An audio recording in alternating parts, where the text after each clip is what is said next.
referral bonuses here. We want to have um, you sharing this with your customers, with your potentials, with people you've talked to about the business. Like share what can be earned and get those conversations going, be dripping about the opportunity and what that presents for people. And now I'm going to introduce Chelsea. She is a sapphire and her husband is an emerald. And she has been with Plexus for several years. And I just really respect her. And you can sense that she has good boundaries. She has been in this for a long time, but has fresh momentum and excitement and energy with her business. And she's going to touch on that tonight. And so I think a lot of us are going to relate to what she has to say. And she went from no, like very minimal social media following to this incredible, uh, just created this amazing Instagram atmosphere and the way she shows up. And so I know that we will all be encouraged by her. And so I'm going to stop sharing my screen and then have Chelsea take it. Oh, you're so sweet. And I'm so excited to be here. I know I got to talk with some of y'all a couple of months ago. We did kind of a leadership call together, but I'm so excited to kind of get to just talk to everybody here tonight. And I'm really curious, and I'd love to see in the chat how long, I'm always curious to know how long everybody's been with Plexus.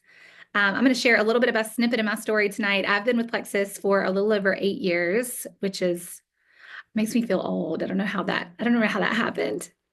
I also turned 40 this year. So here we are. Okay. So we've got a good like amount of us have been in here for a good amount of time. So hopefully, what I'm going to share tonight will kind of land with you. And even if you're brand new, I hope some of what I have to share tonight is going to land with you because a lot of what I've learned in the past year are things that I wish I would have learned within my first year. It would have made this a lot easier.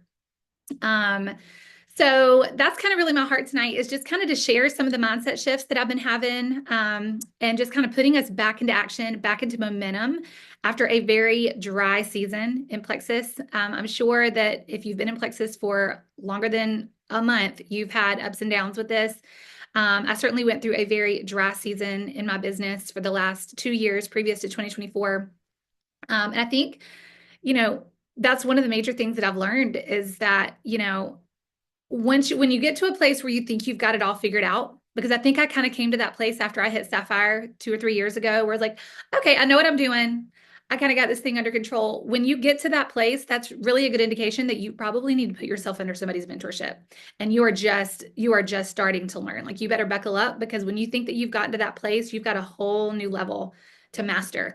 And I feel like that's where the Lord has had me this year. I have been buckled up and He has had me on a wild ride. I feel like I've been drinking from a fire hose the past year, but it has been such good and humbling growth. And I have never been more excited about where our team is headed. So I'm just going to quickly share kind of my story with Plexus. I don't want to spend too much time on that and really just kind of go into some of the things in the mindset shifts that I've had this past year that have really helped us level up as a team. So like I said, I've been with Plexus for 8 years as of this summer. And I started the products back in 2016. I kind of got tricked into a three-way call with my Jewel upline on the pretense of talking about BioCleanse dosage. And I always share this as kind of my biggest piece of advice. If you are not doing three-way messages with your upline, with a sideline, with somebody, you need to start because there is no way I'd be sitting here today if I had not first gotten on a call with my two uplines to iron out my BioCleanse dosage. So there is so much power just kind of in what Hannah was saying is just community and connecting. So kind of in that call, somehow the call shifted from talking about my constipation to me being in shock about how much money the woman that I was talking to was making by sharing Plexus. And I remember walking straight from that Zoom into the room next door, and I told my husband, I'm going to do this. Like, this is our way out. I knew in my heart, as deeply as I can express, that this is how God was going to make a way for this next season of life for us. My husband and I are both teachers. And my oldest was kind of approaching kindergarten. And I know this is not everybody's story, but I desperately wanted to homeschool. And so when this opportunity kind of fell in my lap of being able to work from home, I jumped at it. I had not been actively looking for anything. I had a lot of preconceived notions about network marketing, but I was desperate. And I knew what I wanted. And so that big, bold three-way Zoom did it for me that day. And I just remember kind of leaving that call and being so sure and so excited and just that feeling of knowing, You know, when God has like shown up and done something and he has shown you something, there was so much clarity in that moment.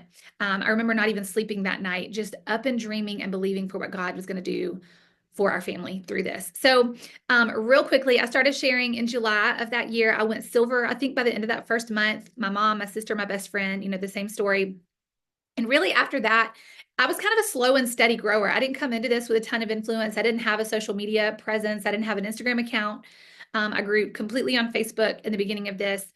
And I really didn't have a whole lot going for me other than I loved people and I had a willingness to be coachable. Those were truly my two things that I had going for me in the beginning. Um, but my ability to be coachable had me watching YouTube trainings every single day. I became a student of Jules that I admired. I asked my Jewel upline for trainings from the Jewel page, and I was coachable and determined. And so I just kind of trekked my way along for those first 2.5, 3 years, kind of ranked up every 6 to 8 months. And I was super happy with that. You know, it seemed that I had enough influence and enough, you know, growing my skill set along the way that after either 2.5 or 3 years, I finally made it to Ruby and Senior Ruby. And I remember having that feeling of that, you know, Emerald was just inevitable. You know, if I just kept on showing up and I kept on going, then it was inevitable for me. And Emerald was just going to come rolling around the corner, just like every other rank had. And that was really when I had my first stall out period with Plexus. Kind of my first, you know, my 6 to 8 months kind of came and went. I fell backwards in points. And I found myself a year later in the exact same spot that I was in a year prior, just kind of working really hard. I was honestly just burning at both ends and felt like I was really busy, but things were not moving. The flywheel was not moving. And I'd heard so many times that the only way to fail in Plexus was to quit. And I wasn't going to do that. I'm actually going to come around to that point a little bit later because I believe that can actually be toxic advice if we don't kind of know the heart behind it. And it was really just kind of the first season that I experienced a drought in my business. And I won't go through all of the ups and downs, but to sum up the next 5 years in this, a couple of years later, we ended up going Emerald in 2020 when the company and network marketing just kind of blew up. I think a ton of us went Jewel in 2020. I went Sapphire a couple of years later. And ever since then, up until the beginning of this past year, I've kind of been sitting in that place between Emerald and Sapphire for about 3 years. It's not a bad place to be. It's not a bad paycheck to be making. But, you know, just kind of circling back to where we started, I had just kind of found myself about a year ago, kind of resigned that maybe this is as far as I'm going to go with Plexus. Like maybe this is as far as I'm actually going to go with this, you know? And I had just kind of resigned myself to that place. So like around last October. And it kind of killed something inside of me. When I realized, when I actually said it out loud to my husband, I said, maybe I'm not actually meant to go diamond with this. Like maybe this is just what the Lord has for us and we'll just make this little paycheck and we'll just keep going with this. And I realized after a couple of months of actually saying that out loud that it killed me, that I knew that the Lord had put this dream of diamond on my heart and I wasn't fulfilling it. And that thing just gnawed at me. It kept gnawing at me over the next several months.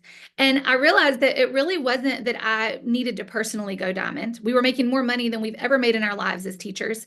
But I realized that me going diamond was the impact that I was going to have on other people. That there were women out there who were supposed to be jewels under me, who were supposed to be golds under me, who were supposed to be rubies under me, bringing in income for their families, and they weren't doing it because I hadn't unlocked my next level. And that's really ultimately what pushed me to kind of unlock this next level and get into the momentum that we've been in this past season. And I share that with y'all because all of that, I think, was necessary to bring me to the place where we are now, where our team culture is thriving again, probably for the first time in years, y'all. I'm attracting new business builders monthly, and they are duplicating, and my mindset and processes are more rock solid than ever. And I truly believe, like I can say this with certainty in my heart, that 2025 is our diamond year. And it is just such a radically different place than I was in a year ago. And this is one of the things I shared on social media recently, is that I want to remind you, no matter how long you've been in Plexus, no matter how stuck you may feel, no matter how backwards in your points you may feel, no matter where you are in your mindset, where you are in your personal growth journey, you can be in a completely different space a year from now than you are right now. If you purpose to change your mindset, if you decide that you're going to be. And this is a conversation I've had with my team recently, like this difference between deciding and choosing. A decision is something that we put our stake in the ground and we're like, this is happening no matter what. Like, Chelsea on a Monday who's tired and doesn't feel like showing up, she doesn't get to make a choice. We've already decided that we're going diamond. We've already decided the kind of energy that we're showing up with this year, and the stake has already been planted in the ground. So I just want to remind y'all of that, that no matter where you're at, you can change the trajectory of where you're going. And sometimes it's just a 1 degree shift in your mindset. And I really feel like that's what it's been for me. And so the first thing I think we have to be willing to do, if we want to do that, if we want to be in a completely different place next year, we have to be willing to acknowledge and accept that if nothing changes, nothing changes. And I think there's a quote, I don't know who said it, but insanity is doing the same thing over and over again, expecting different results.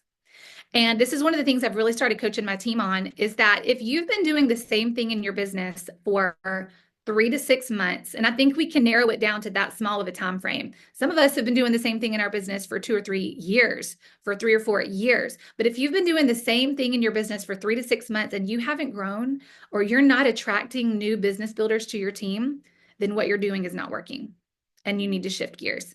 And that was a really hard thing for me to come to, because I had kind of, I'd been in Plexus for 6, 7 years. I thought I was outside of my comfort zone because I had never posted on social media before. And now I was posting on social media. I had never done a reach out before, and I was doing reach outs. So I thought I was outside of my comfort zone. I thought that what I was doing, if I just kept doing it, was going to work. But the truth is, y'all, if it's not been working in 3 to 6 months, it's not going to work. You've got to be willing to shift gears.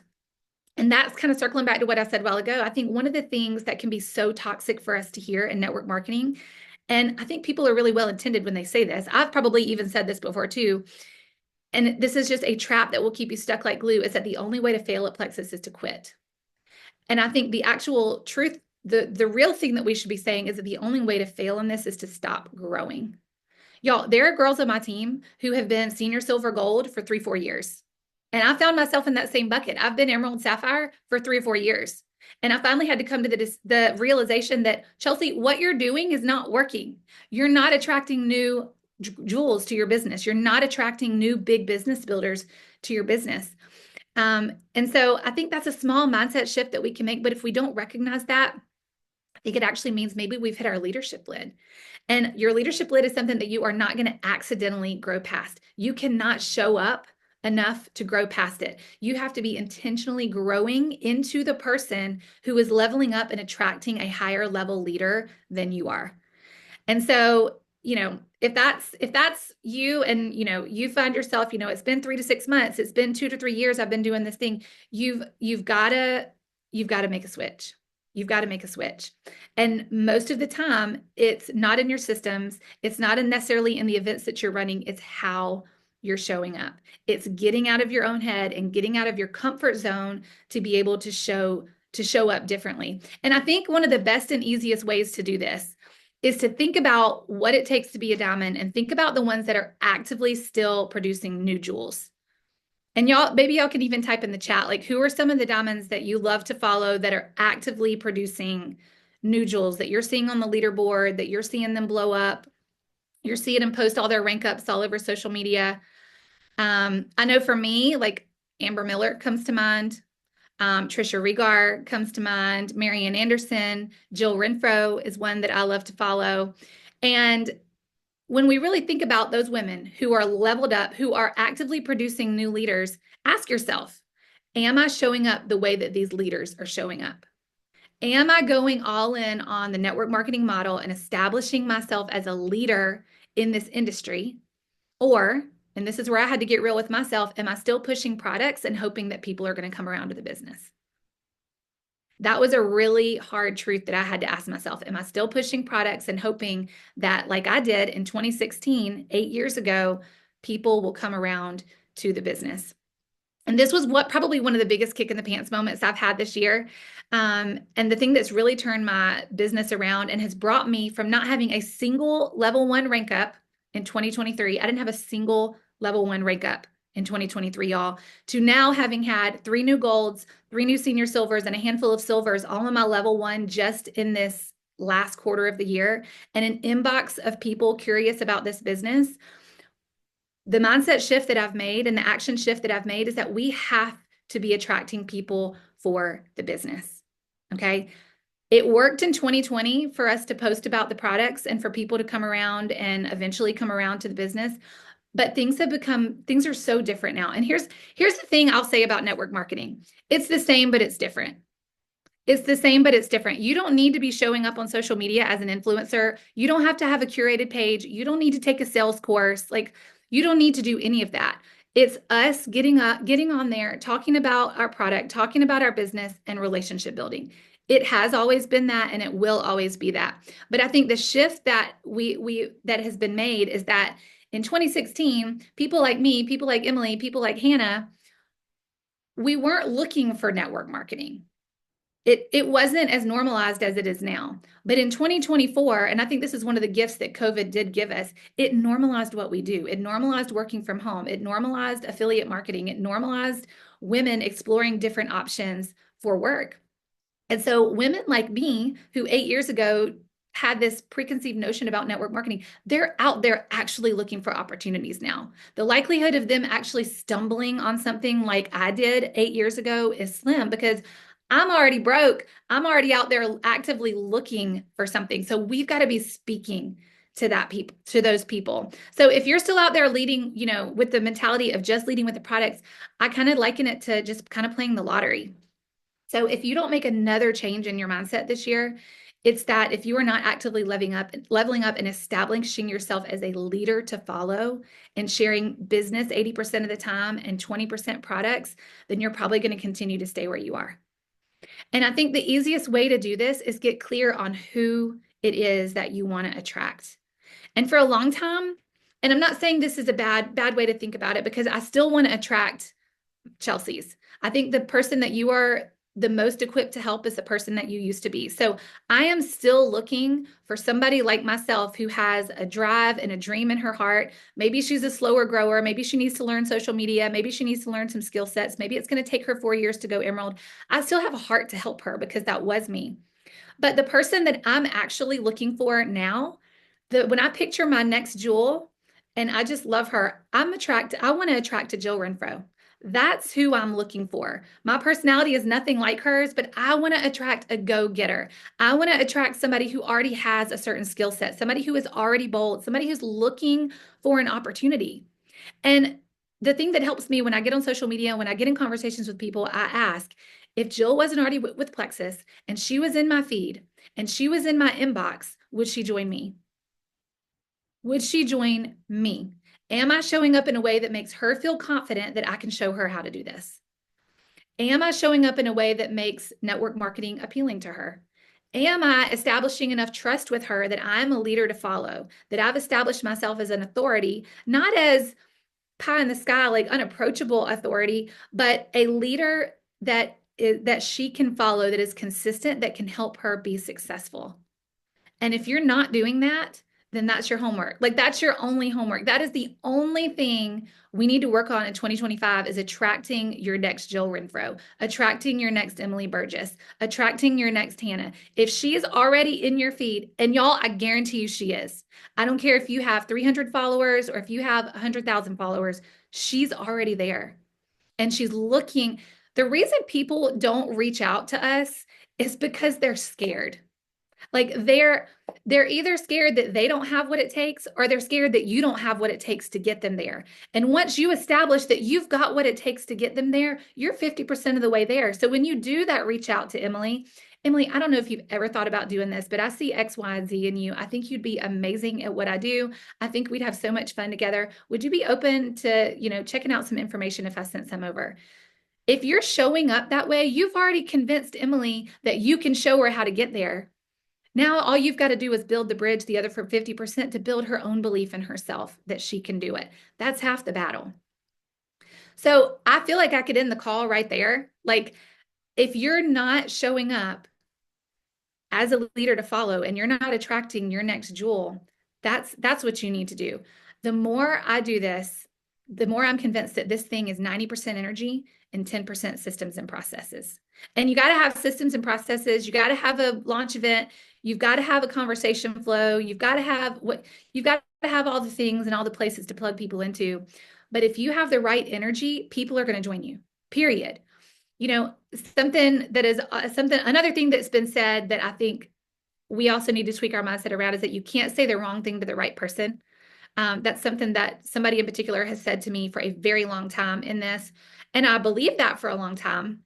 I don't necessarily believe that to be true anymore, but I think you can give the wrong energy to the right person. Maybe you can't say the wrong thing to the right person, but you can give the wrong energy to the right person, and you'll never know that she was supposed to be your next jewel. I actually had a discovery call with a new business. She's going to be a new business builder on my team. She reached out to me on Instagram about this opportunity. We had a chat at lunch today. Showed up and I didn't have like a typed out agenda. I didn't have my questions that I wanted to go through with her. I just sat down, and before our call, I sat with myself for 10 minutes and I thought about the energy that I wanted to bring to that call. Because when I think back to that first Zoom that I had with my two jewel uplines, when we were talking about our bio cleanse, I don't remember a single thing they said to me. I don't know if we talked about the compensation plan. I don't remember talking about, but I remember how I felt when I left that call. I remember the belief they had breathed into me at the end of that call. And so having a template is great. Having questions is great. Like you got to know what you're going to say going into a call like that, but your energy is everything. And so honestly, that's the biggest thing I want to challenge y'all with tonight is where is your energy and how are you showing up and positioning yourself in your social media? Um, and I could talk a little bit more, Hannah and Emily. I don't know. I have a lot more to say, I feel like on just energy in general, and protecting your energy and kind of working smarter, not harder. I feel like I'm 8 years into this. My team is bigger than it's ever been. And I can truly sit here tonight and tell y'all I'm working half the hours that I was 2, 3 years ago because I'm directing my energy in the right place. And everything that you need to do in your business when it comes to whether it's posting on social media, whether it's onboarding a new person, whether it's having a coaching call with your people, whether it's running an event, it's through the filter of, is this helping me level up myself as a leader? And is this helping me attract and develop my next jewels? And if it doesn't fall into one of those two camps, it doesn't get to stay. It just doesn't get to stay. One of the diamonds that has actually been coaching me, so blessed. I hired her to coach me kind of privately on the side. Um, she told me, I'm not even going to say who this is because you would die if you knew who this was. She said, Chelsea, I don't have systems. She said, I run on energy alone. She said, I don't run team calls. I don't have solid systems. And she had 25 level 1 rank ups last year. She runs her team on energy and she works 3, 4 hours a day, intentionally works 3, 4 hours a day. And I don't know about y'all, but that's the kind of business I want. Like that is the kind of business I want where I truly have freedom to live my life and be the person and the leader that I want to be and raise up other leaders under me who are given that same energy. So I could chat a little bit more, but I don't know. Do y'all want to open it up to some questions or do y'all have any specific things, Emily or Hannah, that y'all wanted me to chat about past that? Um, Hannah, you can go first. I was gonna ask her a question, but if you have something, you go first. No? Okay. Um, so Chelsea, I love all of this, and just the same as that diamond who's coaching you, systems was a word that always really freaked me out and still does. Like if corporate calls and says, hey, Emily, come do a training on your systems, I'm like, ugh. And I remember talking with my upline, who's Tamara Holloway and Jen Leith and a couple of other incredible diamonds, and them saying the same thing of like, I didn't have like this beautiful system. I just loved people well and I worked hard and I knew what I was doing and I went after it. And so I want to encourage everybody in that too, just like reiterating what you said of it doesn't have to be this beautiful, fancy system. It is the way that you show up. So my question for you would be, being in this industry for 8 years, as you were saying, and you hit those 2 years where maybe your energy wasn't where you wanted it to be. You were tired, you were defeated, maybe having a little burnout, but you did have that desire to go diamond. How did you kind of like start breeding that energy again? You wanted it, but were there certain things that you did or listened to, read that helped you kind of get that energy up and moving again? That's such a good question. I actually was listening to a podcast yesterday that really like reminded me of this. I got hungry again. I don't know if any of y'all listen to Les Brown. He's like super old school, but he's like he always does these trainings on getting hungry. Ed Milet, I'll actually send you the podcast, Emily, because it's a great. He did a kind of New Year podcast on this. I think the place that I got to, and I actually shared this with my husband the other day, the place that I got to is that I got comfortable with where I was. Like I was making this happy little paycheck. I wasn't driven anymore the way that I was, when I was desperate to be home with my kids. I've been able to come home with my kids now, and we were just kind of coasting. And I think if you're not growing, you're going backwards. And that became so evident to me in that season a year and a half ago. I was going backwards at a rapid rate in my mindset, in my business. And it's kind of hard to define and put into words, but it's like a flip you have to switch in your mind and you have to say, no, I am actually not okay with staying here anymore. I know that I have more potential than this. And then you have to feed that. So I think from a practical standpoint, like there's a switch you have to flip, but from a practical standpoint, I radically switched my morning routine. For me, I know that my highest energy is in the morning, and it's kind of like my catalyst habit. And a catalyst habit is simply like if you change this habit, like everything else kind of flows from that. And I know that if I get my butt out of bed at 5 or 6 in the morning and I listen to a podcast and I get in my team chat first thing and I'm feeding myself and I'm planning out my content for the day before my kids wake up, I know that I'm setting myself up for a successful day and I'm feeding myself first. And if I'm not doing that, I'm just coasting because the rest of the day just kind of comes in and collapses around me and all the other things that must be done, get in the way of the most important thing. So I had to flip the switch in my own mind, but from a practical standpoint, I had to create some disciplines in my life that were going to allow me to level up. And that was really hard because it was comfortable. I don't, and I'll just say this freely, like we don't need any more money. Like we live very frugally. We are very happy where we are. We don't intend to live outside of our means. So if you're, and I know I recognize that's not everybody's place, but whatever your driver is, you've got to figure out what it is that's going to get you up in the morning and get you moving. For a long time, that was money for me. Now it's creating a team of women so that they can get to the same place that I'm in now and living up to my God-given potential. And y'all, it just feels so good when you get into this gear and you know that you're fulfilling your purpose. It just feels so good to be able to get up in the morning and pour into other people and be walking in your purpose and not just getting up and checking a box to do this. It's a different way to operate. So yeah, morning routine and podcast every single day for me. That's my must do. Chelsea, this is something that I'm not sure if anybody else feels this way, but I know that I have had thoughts before of like, not specifically about you, but like, well, of course, Trish Rager has all, because she's got a bazillion followers, or, these people have funnels that are continually overflowing. But what about like the normal person who just has, 1,000 followers or whatever?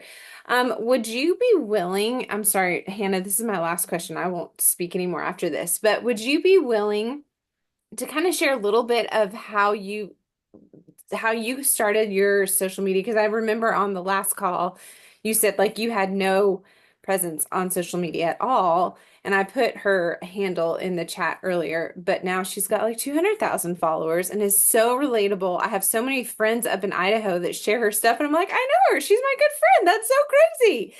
Would you mind kind of speaking to that, as I know a lot of us are looking to continue to like grow our network? I will. And I really hope this will encourage y'all because I feel like my social media journey, even this past 6 months, has been a roller coaster. So, like I said, I grew to Senior Ruby on Facebook. Just really saw an opportunity with Instagram. So I then started an Instagram account. I kind of went down the niche rabbit hole. Like, a couple of years ago, I was telling us you need to niche down. I'm coachable, so I'm going to do what somebody tells me to do. So I kind of niched into the homeschool world, grew to like maybe 5,000 followers. Kind of started dabbling in DIY, grew a little bit more, dabbling in like homemaking, and then started talking a little bit more about like minimizing and I can't even say the word. I used to have an account on this, like keeping house and decluttering. There's the word. Thank you.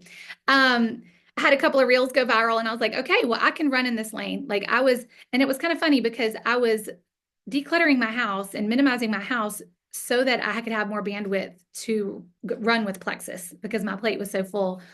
So anyway, long story short, had a couple of reels truly just go viral and kind of blew up in the minimizing decluttering space. And about 6 months ago, but here's the really ironic part about that is that I wasn't growing my Plexus business by doing that. I was growing a lot of followers. My engagement was blowing up, but I wasn't getting new business builders for Plexus. Okay. And that's what I want y'all to hear is like, there are diamonds. My upline, I think she has 500 followers on Instagram. She's a 3-star diamond. So it doesn't matter how many followers you have, but you do need to have an engaged audience. So here's the part that I hope will encourage you. I kind of unniched myself about 3 months ago because I realized that being in the decluttering niche, I was attracting a lot of overwhelmed mamas. And that's not the kind of mama that I want to attract to my business. I want to attract women who are ready to do this. So I kind of unniched myself. And in the past 2 months, I've lost over 4,000 followers. Like when you look at my insights, my followers are just going down, like just on a plummet. They're just on a plummet. But y'all, I'm attracting more people for the business in the past 3 months than I have attracted in the past 3 years on Instagram. So your following is my engagement behind the scenes, my DMs and conversations that I'm having with people, the content that I'm producing is resonating with people. I'm getting less views, less interactions, but the interactions that I'm having are resonating with people on a plexus level. And so that's what I would say is that I mean, I'll just be real with y'all. I have 190,000 followers, but less than 1,000 people see my stories every day. So, I mean, the very small correlation there. So it doesn't matter. Vanity metrics don't matter. But I will say creating content that resonates with people is where it's at. It doesn't matter how many followers you have, but creating content that hits a nerve with people and that when people are scrolling through, they're like, that's me. Like she just nailed me. Sometimes I think we make content us focused and we're focused on there's a fine line between telling your story and making it resonate with other people. The goal is for when somebody is scrolling through for them to say, Hannah just nailed me. That's exactly how I feel. That's exactly how I want to feel. It's stopping somebody's scroll and making them pause. Thank you so much for sharing that. I think that it's so easy in this business with it being so visual where we're all just out there kind of sharing our lives, but maybe people don't know the hard or like you just said, the insight into what we all are doing. And so we just assume that, oh, well, Chelsea, or like you said, like there are so many people who have really big accounts that they can't find anyone to come and do the business, or they have so few views, but it's so easy for us to compare. And so I really appreciate you just being honest and vulnerable. I think that's really encouraging. And I also love how you just have been kind of going with what's working and you're not, I don't know. I appreciate that even in the loss of those followers, you're still seeing the beauty in that and you're excited about, okay, yeah, I'm losing some followers, but also let's look at the gain rather than sitting in that gap. And I love that so much. One of the things, I don't know if do y'all follow Keith Callahan? One of the things that he just hits home and this maintaining this perspective kind of helps you get past the vanity metrics is that we're looking for 5 people. That is it. We're looking for 5 people. So if you've got 100 people in your following, you've got 5 people. It doesn't matter. You're looking for 5 people to run with this and build a legacy business. And so for me, that takes a lot of the head junk out of it. Like I'm not worried about getting 2,000 likes or 2,000 views. I'm worrying about, is this going to hit the Jill Renfro that's in my feed? Is this speaking to her? Because I don't care about all the other people. They can go and unfollow me and block me. I want to speak to her. That's all I'm focused on. And if you look at Trisha's stuff, she and I kind of were in that same like decluttering world together. She doesn't get a ton of interaction on her. Like if you look at her comments, she doesn't get a ton of comments, but she is pulling in business builders because she is painting a picture. And I think that's another thing too. Like this is something that I tell my team a lot too. If you're making a post hoping to get a customer or get a business builder out of that post, you're thinking about it wrong. Your social media is a broad stroke. It's the picture that I'm painting over the past 2 or 3. Actually, the call that I had today was with the girl. She said, I think I've been following you for about a year now. And she said, what you've been sharing the past couple of months has just really been resonating with me. I don't think she's ever commented on one of my posts. I went back and looked at the last couple I've done, and she has not commented on any of those. And it's just the broad stroke that you're painting. It's not ever going to be about one piece of content. It's about the bigger picture that you're painting for people. That's where it's going to resonate. And you'll never know if you stop. Like that's the 3 to 6 month rule. Like you've got to give it 3 to 6 months, because I think if you're showing up in your feed and your stories consistently 2 or 3 times a week and being bold about Plexus, after 3 months, that's going to hit somebody. That's going to hit somebody. And if it doesn't, maybe you need to pivot and you need to tweak how you're sharing a little bit. But 3 months, 3 times a week is a good amount of time. It's a good sample time to know if what you're sharing is hitting people, but you got to give it that amount of time. Sorry, that was a long answer. That was so good. I have like 2 pages of notes. I just keep writing, writing, writing. It's so good. And just I feel like tangible.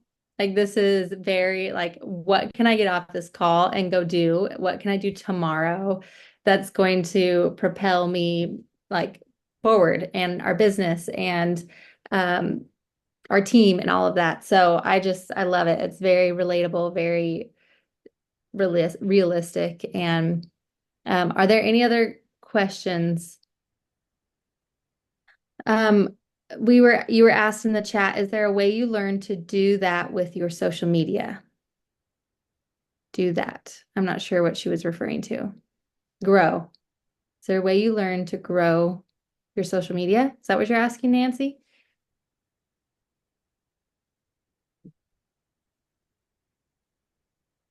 I feel like that's probably. I think oh, go ahead, Nancy, you unmuted. Or did you? I think Someone that did? was me, maybe that I muted. So Nancy is a homeschooling mom as well of 4 kids, and I think she's really trying to tap into oh, she's saying speak directly to the person, make them stop, like stop their scroll, Nance. Is that what you're saying? Okay, yeah. Okay, two thoughts on that. Like if you're trying to grow your account, the biggest thing you can do is create shareable content. So like short bursts that, again, when people see it, they're like, oh my gosh, that's me. And the way I think you do that is by thinking, okay, what did I need to hear 6 months ago? What did I need to hear 2 years ago? And then speak to her. Because you're always going to be, it doesn't matter if you're 21, doesn't matter if you're 50, you are always one step ahead of somebody else out there. And that's really where you want to position yourself. Like if you're out there looking for a boss leader, you want to position yourself as just one step ahead of that person. So that's what I always do is I think about what did I need to hear 2 years ago, or what did I need to hear 8 years ago to kind of put me on this path? And then speak it as clearly and directly as you can. And I think, and this is kind of nuanced, I think energy in your reels matters too. I think the kind of music, and do not get caught up in the weeds on this, but the kind of energy that you're sharing too in your reels and in your content also matters. It's like people want to feel something. Again, it comes back to that. People are not always going to remember what you say, but they're going to remember how they feel when they interact with your content. So are you leaving them feeling empowered and inspired? You know, that's kind of what I'm always asking myself. And I think sometimes this is another thing I was going to share. I think sometimes, even when it comes to social media or anything in your business, and maybe this is just me, I have a tendency to run around like my hair is on fire. Like I'm looking over here at Hannah. What is she doing? What event is she running? What template is she using? What conversation flow chart is she using? What are they plugging into? And I think one of the best things we can do for our business is just sit and think. Y'all, Plexus is not rocket science. Like, this is not rocket science. This is simple. And I think we don't just sit down and think about what our business needs. And that's when, just like I did this morning when I was getting on that call with her, I sat down before our call, 10 minutes before our call, and I thought about, okay, what kind of energy do I need to bring to this? What kinds of things does she need to hear as a nurse, as a full-time work from home mom? What are some things that she needs to hear? What words of encouragement and inspiration does she need to hear? And then when you're sitting down and creating content, don't look at what everybody else is creating. What does your person need to hear? And how can you deliver that in a way that's going to resonate with her, that's going to inspire her? I think that is one of our greatest underutilized tools, is just getting quiet with ourselves and thinking. And all of us are juggling all the things. We're juggling all the plates and trying to fit this in all the nooks and crannies. But if you can get quiet and just think about your business, it is such a gift. It truly is. Is your Instagram meant for an audience versus family life? I struggle with the shareable content. That's a really good question. And I think you have to get clear on that. Like, you have to decide, what am I using my Instagram for? And there was definitely a pivot point for me where I was like, okay, what am I using Instagram to share pictures of my family? Or am I utilizing Instagram to create an income for my family? And I mean, there's not a wrong answer. Sometimes on Facebook, I don't really share on Facebook anymore, but if I do, I'm sharing, first day of school pictures and stuff for my family. But on Instagram, I am there to build an income, period. Like, no ifs, ands, or buts. And that's helped me get a lot of clarity on how I show up. I don't feel bad about not following and engaging with family members. I don't feel it is there for me to generate an income and bring in new business builders, period. And I don't know, for me at least, that freed me up to really be creative in that space and really really go all in. Otherwise, I felt like I was kind of straddling the fence. And it was just kind of one of those things, like, are you going to go all in or not? I don't know, that was just me. That's And there's a awesome. way, and don't hear me say that your family can't be a part of that. Like, your family should be a part of that, because your family is a part of your why. I'm not saying you need to show up like an influencer, but if you're going to be sharing your family and sharing that part, and you get to decide if you want to share pictures of your kids. I personally don't do it a lot because the privacy thing freaks me out. They haven't chosen to be out there on a platform, so I'm just not going to do that. But if that's something that you choose to do, I don't want to say leverage your family, but be intentional with how you're sharing that and how you're sharing your story. So don't hear me say don't share your family, but what's your purpose behind it? Are you using it as a catalog and as a family album, or are you using it to inspire and tell your story? I guess is probably a better way to say that. I Whew. like that shift too. Like, it's kind of got my mind spinning a little with you saying Instagram is to build an income, period, for you. And I really like that, because I get in my head sometimes of, oh, like this old bridesmaid, I see her, sharing and posting and liking other people's stuff, but she hasn't liked my stuff in 5 years. But I think, like, being able to just separate and be like, but I'm not doing this for her. Like, this is what I'm doing. I am using this to go and help women and men, but women who are looking for this type of opportunity. I'm not doing it for my bridesmaids and my friends that are like weird to me now. So I really like that perspective shift. Yeah, it has been helpful for sure. You had one more question. Do you share your reels to Facebook, or you've disconnected them fully, focusing on Insta instead of growing Facebook? I don't know if this is the right answer or not, but this is how I do it. I just found that I don't have the bandwidth to do both. I don't feel like Reels transfer over to Facebook. There's a different kind of content creation process, and Reels just don't perform well on Facebook. People come to Facebook expecting pictures. They just do. So I don't, because I don't personally have the bandwidth. And it goes back to like this energy, this protecting your energy. It's like, I have this much energy to give every day, and I'm either going to go all in on one space, or I'm going to divide my energy. And if I'm dividing my energy, I'm not giving my best energy to this one. So for me, and Instagram may not be your place. Like, there are jewels who are still growing solely on Facebook. So I say pick your lane and run in it. Like, pick which one you're going to go with and just fully run in it, because a divided house, what is it? A house divided against itself can't stand. So I just find that it's easier for me to put all my eggs in one basket and put all of my energy and devote it there. But I do share my stories. My stories, it's easy for your stories to kind of go over to Facebook. Yeah, I remember Amber Miller sharing at one of our Jewel things about how Facebook was more her like family update posts, just like we were talking about. And Instagram is more of your like you have someone deciding if they're going to follow you in 3 seconds. Exactly. So it's Yeah.